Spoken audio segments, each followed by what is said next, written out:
ધાર્મિક નગરી તરીકે ઓળખાતું સુરત શહેર કે જ્યાં દરેક ધર્મના લોકો વસે છે અને તેનું પૌરાણિક ધાર્મિક સ્થળ પણ અહીં આવેલું છે, જેથી વખતો વખત તેના દર્શનાર્થે લોકો અહીં આવતા દેખાતા હોય છે.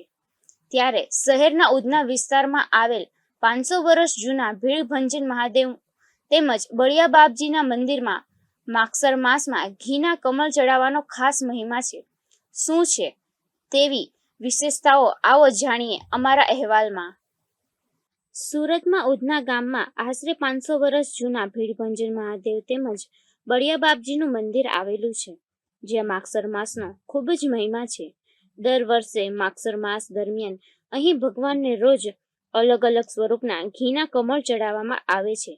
અહીંની માન્યતા છે કે નિસંતાન દંપતીને સંતાન ન થતું હોય તો અહીં ભગવાનને ચડાવેલ ઘીના કમળનું ઘી પ્રસાદ સ્વરૂપે આરોગવાથી નિસંતાનને સંતાન પ્રાપ્ત થાય છે. તેમજ અહીં બળિયા બાપજીનું સ્થાનક હોવાથી આ મંદિરનું ખૂબ જ મહત્વ છે, જે લોકોને શરીરની બીમારી જેવી કે ઓરી, અછબડા, ચિકન પોક્સ થાય ત્યારે લોકો અહીં બળિયા બાપજીની બાધા માનતા રાખે છે, જેથી તેઓની તકલીફ દૂર થાય છે. સુરત જિલ્લાના ઉધના ગામે આ પ્રાચીન શિવાલય છે ભીડભંજન મહાદેવ તથા સૈયર કાકા મંદિર. આ મંદિરમાં મહત્વ એ છે કે આ સ્વયંભૂ મહાદેવ છે અને ગજલક્ષ્મી જોડે પ્રગટ થયેલા છે અને શીઘ્ર ફલદાતા છે. અહીં બળિયા દેવનું પણ સ્થાનક આવેલું છે, જ્યાં દર વર્ષે માગસર મહિનામાં હરિભક્તો અહીં આવે છે, બળિયા દેવની બાધા માનતા જે લીધેલી હોય તે ઉતારે છે અને ટાઢું ખાય છે આખું ફેમિલી જોડે. અને ઘીના કમળની અંદર મહાશિવ પૂજા થાય છે સવારે મળસ્કે, અને રોજના અલગ અલગ શિવલીલાના ઘીના કમળ ભગવાનને ચડાવવામાં આવે છે અને એના યજમાનો પણ પેઢી દર પેઢી અલગ અલગ પ્રકારના ચાલતા આવેલા છે. અહીં દૂર સુદૂરથી મુંબઈ, બેંગ્લોર અને યુકે, USA થી પણ અહીં ભક્તો ખાસ દર્શન પૂજા માટે આવતા રહેલા હોય છે અને એમની શ્રદ્ધા ભક્તિ અર્પણ કરે છે. અહીં વર્ષો પહેલા ભગવાન સ્વામિનારાયણ છપૈયાથી પધારેલા અને ધરમપુર જતા હતા કુંવરબાને ત્યાં, ત્યારે હરિભક્તોના જે કંઈ રિક્વેસ્ટ કરવામાં આવેલી અને પોતાની મહાદેવજીની પ્રેરણાથી પોતે અહીં આવીને એમણે મહાદેવજીની પૂજા અર્ચના કરેલી છે, ઢાળ ધરાવેલો છે અને પ્રસાદ આરોગીને ભગવાનને મુકામ કરેલો છે. એવું આ ભગવાન સ્વામિનારાયણની પ્રસાદીનું હરિહરનું અનોખું મિલન આ પવિત્ર ભૂમિ ઉપર થયેલું છે. વધુમાં મંદિરના મહંત શ્રી જયેશભાઈએ જણાવ્યું હતું કે આ મંદિર આશરે 500 વર્ષ પુરાણું હોવાથી આ મંદિરમાં લોકોને દાદાના અનેક પરચાઓ પણ જોવા મળ્યા છે, જેમાં કે આ મંદિરના પ્રાંગણમાં એક આંબલીનું ખૂબ જ પુરાણું વૃક્ષ છે, જેમાં નાગ નાગણનું જોડું રહે છે.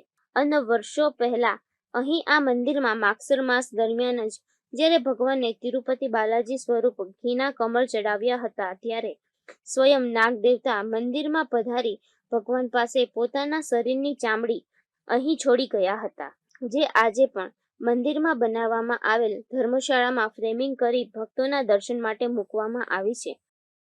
બળિયા દેવ જ્યાં હોય, જ્યાં પણ બળિયા દેવનું સ્થાનક હોય ત્યાં અવશ્ય નાગ દેવતાઓ વાસ કરતા જ આવેલા છે, કારણ કે નાગ કન્યાના કુળમાંથી જ બળિયા દેવ આવેલા છે, જેથીની રક્ષા પણ ભગવાન સેવા કરતા આવેલા હોય છે.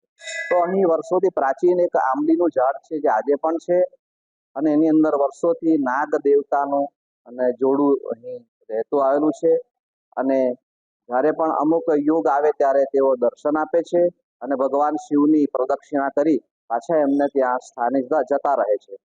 તો એકવાર માગસર મહિનામાં ઘીના કમળ ચડેલા તિરુપતિ બાલાજી ભગવાનના, તો એ દિવસે સ્વયં એ રાજનાગ પોતે અહીં દર્શન કરવા આવેલા અને પોતાની કાચડી ઉતારીને એક ભેટ સ્વરૂપ, પ્રસાદી સ્વરૂપ ભગવાનના ચરણોમાં અર્પણ કરી ગયેલા, જેને અમે ફ્રેમિંગ કરાવીને આજે પણ ભક્તો માટે દર્શનમાં ભીડભંજન મહાદેવ ધર્મશાળામાં મૂકેલી છે. આમ અલગ અલગ પ્રકારે લોકોને અદ્ભુત લીલાના દર્શન થતા આવેલા છે. વધુમાં મંદિરના મહંતશ્રીએ જણાવ્યું હતું કે આ મંદિરમાં લોકો સુરત સહિત દૂર દૂરથી દર્શન કરવા આવે છે, જેમ કે બેંગ્લોર, ચેન્નાઈ, મુંબઈથી પણ લોકો ખાસ માગસર મહિનામાં દાદાના દર્શન કરી ધન્યતા અનુભવે છે. તો અહીં ઘીના કમળની પૂજાનો પણ ખાસ લાભ લે છે, જેમાં આ મંદિરમાં ખાસ માગસર માસની અમાસના દિવસે અહીં ભગવાનને બંગલા સ્વરૂપ ઘીના કમળ ચઢાવવામાં આવે છે.